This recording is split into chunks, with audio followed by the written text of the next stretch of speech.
everybody, welcome back to another video. My name is Kat, known as phamerina.planning here on YouTube and on Instagram. And today's video is a collab plan with me with my friend Christine Floresta on Instagram, but she's known as It's Just Christine here on YouTube, using this Ghostly Gatherings kit from Dash of Sun. We do both PR for Chelsea Shop, so that's why we decided to go ahead and do a collab video for this kit, because when she sneaked the kit, I knew I was going to bump whatever I had in place for it. And she was like, well, do I just do that too? And I said, yeah, you do. This kit's stunning.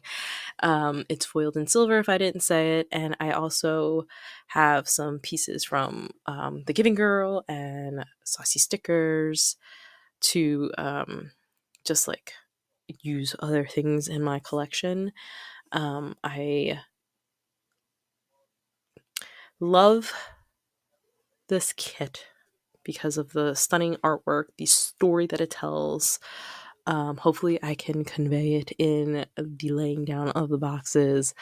But let's reset here real quick. And the format of this video, since it is a collab, we had 5 questions that we're going to answer because last time I talked too much and didn't get to talk about anything that happened in the video.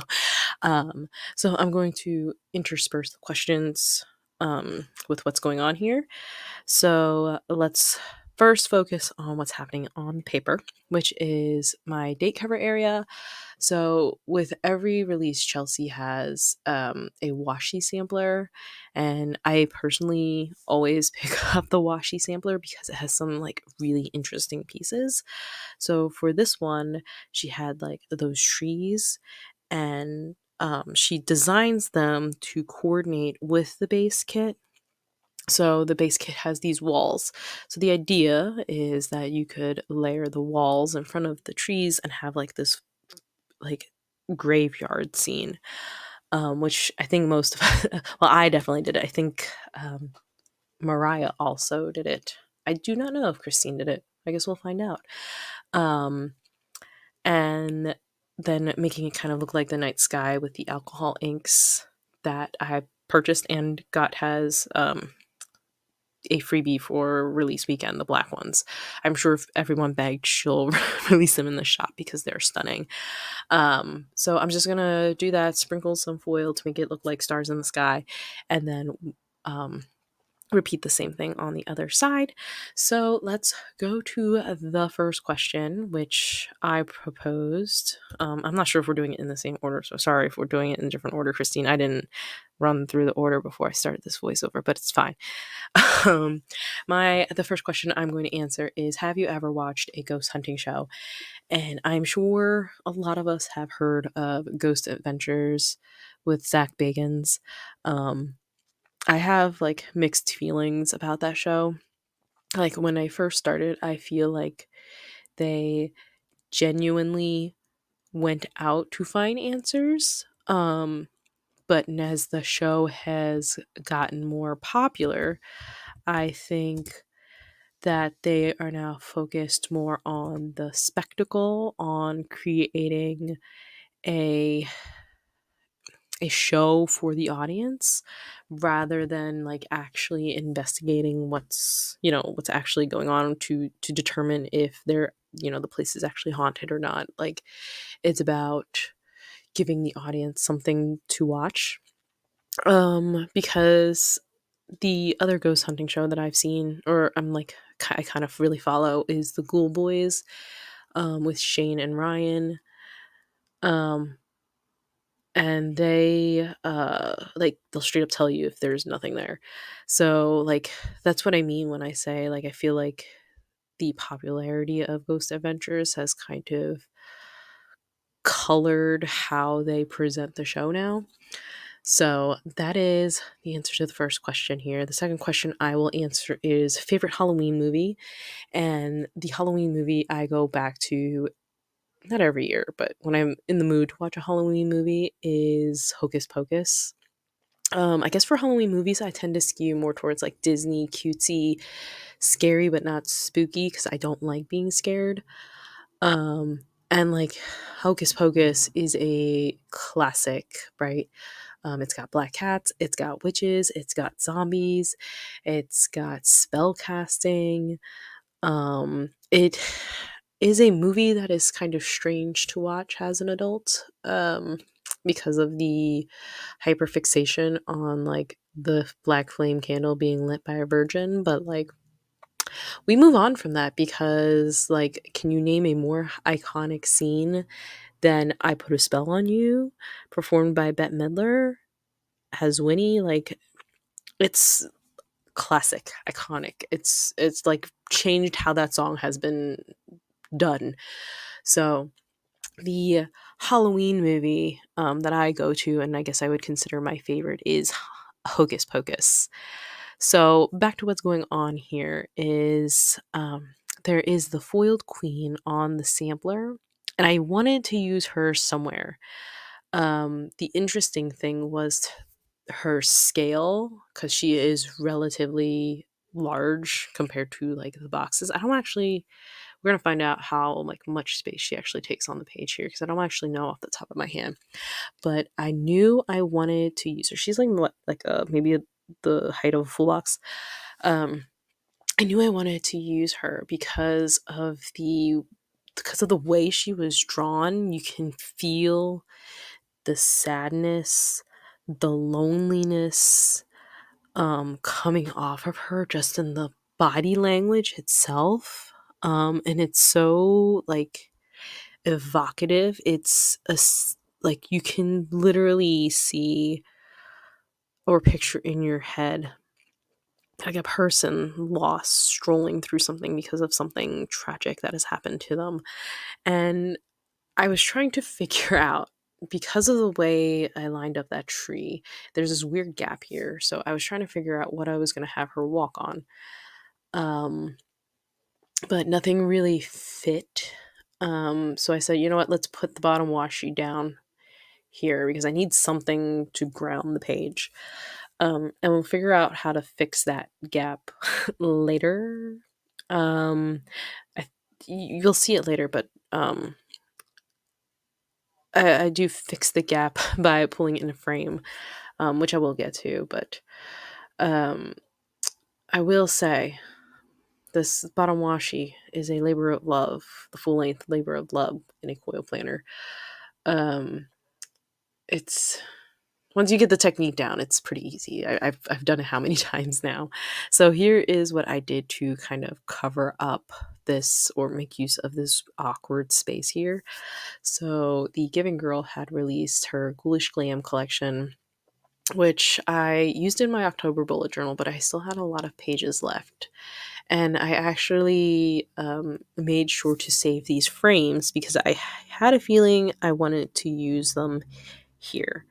Um, because like, not that the kit skewed vintage or anything, but like the regal vibes kind of made me think picture frames. A lot of people can't this is going to sound strange. Picture frames are kind of a luxury. Have you ever bought a picture frame recently? They can be expensive. The nice ones are expensive, dude. So like it kind of made sense in my head.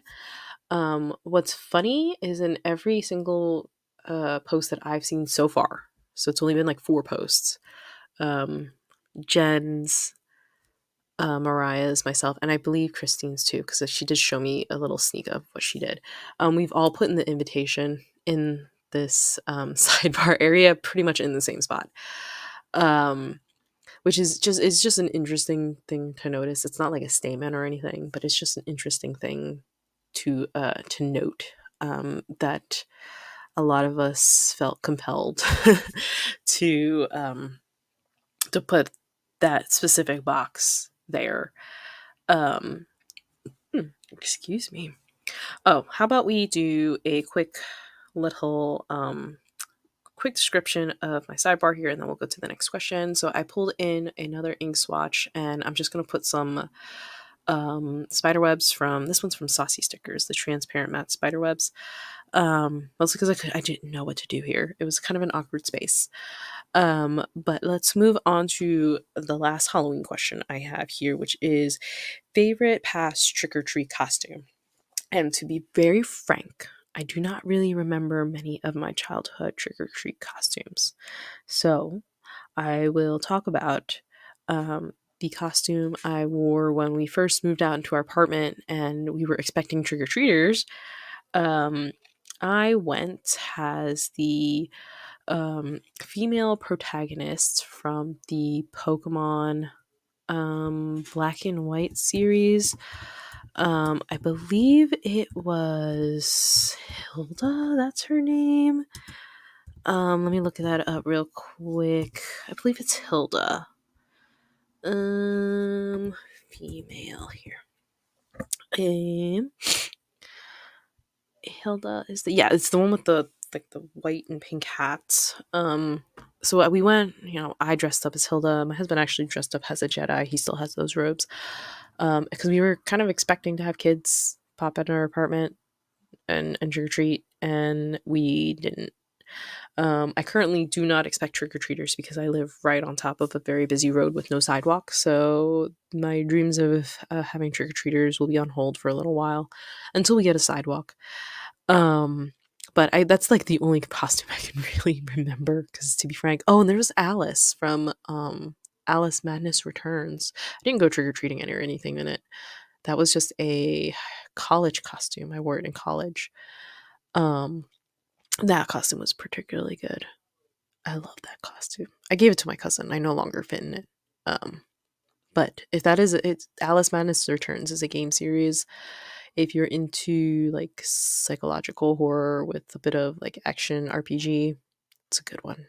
I've never personally played it. I've just watched my husband play it, but it is an intriguing story with some very fantastic artwork. I thoroughly recommend, even though I haven't played it. So let's flip back to what's going on the screen here, which is this double box scene. So Chelsea did not design a middle strip, so like, the two boxes, there's like the area in between. There's not like a strip that goes in there, which is like when you look at it a little too close, the perspective is a little off where the boxes meet. But I was like, I don't care. I'm sticking these two together. So I did that and I was like, how do I kind of frame these? And I just picked up the black alcohol inks, picked up some of the florals, stuck them down, and that was what I decided to do. So then on the other side, let me tell you, when I started this kit, the only thing I really had down was that day cover area. Like that's the only thing that I knew. I usually try to let the stickers talk to me. But I think I was putting a lot of pressure on myself to get this kit done correctly. Like to make this spread perfect. And I think in trying to do that, I was too hyper focused on specific things because there's so many aspects of this kit that I love. Like these scenes, like the large scenes, stunning. I wish I could have used that castle somewhere, but I couldn't because like I just couldn't figure out where to put it. This banquet scene, it's so pretty. And then what's the third one? I think, oh, it was that walkway from before that I had used. Like there were so many great moments and I couldn't put them all down on this spread. So I was really like, I wouldn't say struggling, but I was really in my head about it. And like I think it got to me after a certain point. I was just like, I don't know what to do. So that to say, I struggle too. I struggle too. So for this, I had the idea of um, having that banquet and then having the queen's throne over off to the side as if she's overseeing the banquet, and then the dancers coming as if they're like coming through this area from like the ballroom. Um, and like I'm gonna sprinkle some of the musical notes around here, and then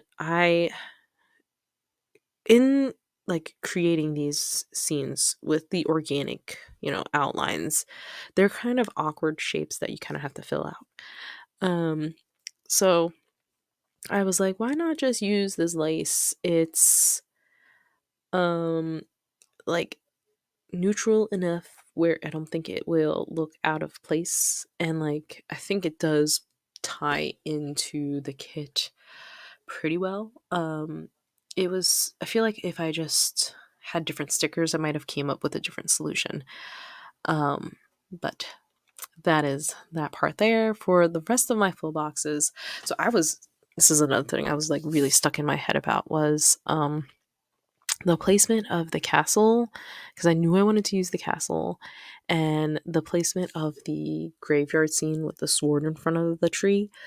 Um, but I didn't want to put them too close together, because if you look at the full box with the sword, um, the castle's in the background. So I was like, how do I like make this make sense in my head? Because the castle's in the background in this full box, but I also have a full box with the castle on it. So like I can't like put them next to each other.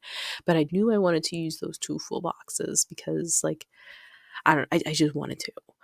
Um, so my compromise was to do to do this, which I'm not mad about, but I feel like I could have made the flow of the spread better. Again, it's not like I dislike what happens. I think I was just so stuck on getting it perfect that like every little problem was just another problem.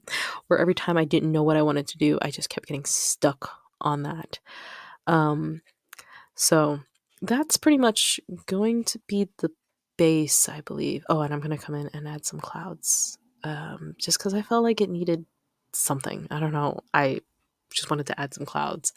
And now we're on to the day by day. Oh my goodness, wait, I have questions to answer still.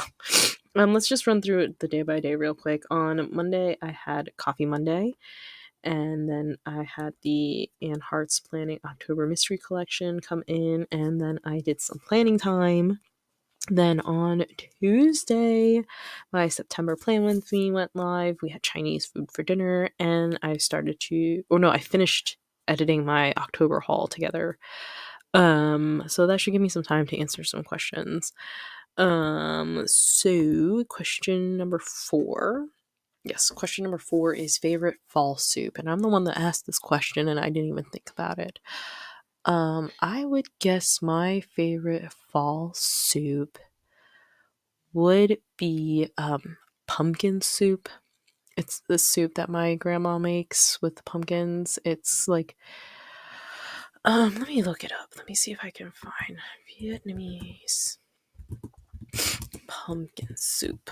Oops, pumpkin soup. There we go. It's a can be. That makes sense. It is a soup that has a. I'm just trying to figure out what the base is. Bum bum bum bum bum. Yeah, there's pork in it. You have this, the pumpkin or squash. As my grandparents use the pumpkin typically, and it's like a very like it could be sweet or it could be like hearty depending on the ingredients you put in. Um, but it's like a soup I associate with the fall, which is I guess the point of the question. So that is my favorite fall soup. We know it's fall time when my grandma's like, "Hey, come and get some pumpkin soup." um, so up onto the screen real quick is I wanted to sprinkle more deco in, and at this point, so let me be honest with you here. I was kind of sad that my Halloween kit wasn't in foil and hollow. Um, so I went a little rogue and I decided to sprinkle some hollow foil here and there. Just enough to like make me happy about it. Um, but not enough to like be really distracting in my opinion. You can let me know if it like is really ugly. I won't listen to you. I'll still be happy with it. um, but that's at this point I made the decision we're just gonna sprinkle some hollow foil all over the place because I really want hollow to be here somewhere. So on Wednesday, it was a paperwork day. I was doing a city pop binge, and then I finished the night with a planning sesh. And I'm going to do the planning sesh with this arch from one of the deco kit pages. Because I was playing with it around with it, and it's translucent, right? So you could see what's behind it. And my big brain thought, why don't you just like make it kind of look like a portal? I feel like I could have done a better job, but uh, it is what it is at this point. I feel like I should have mapped that out a little bit better, but I didn't. Um, but I mean, it's still nice.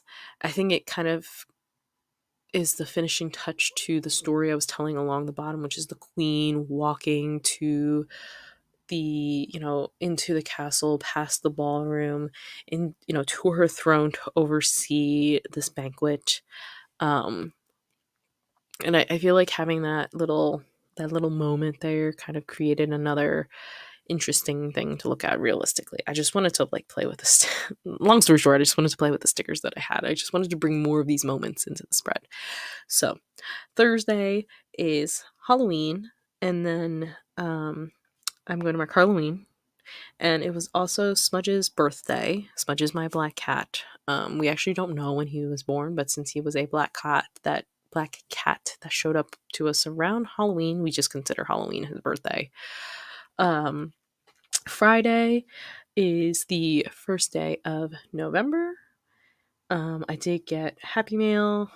This was my first order from Rose Colored Days, and then Michelle from Michelle Beth Plans is doing a massive destash, and I ordered from there. Oh, right! But before all of that, I was like, I sat down because I do the I work on these spreads over a course of a few days because I never finish anything in one sitting.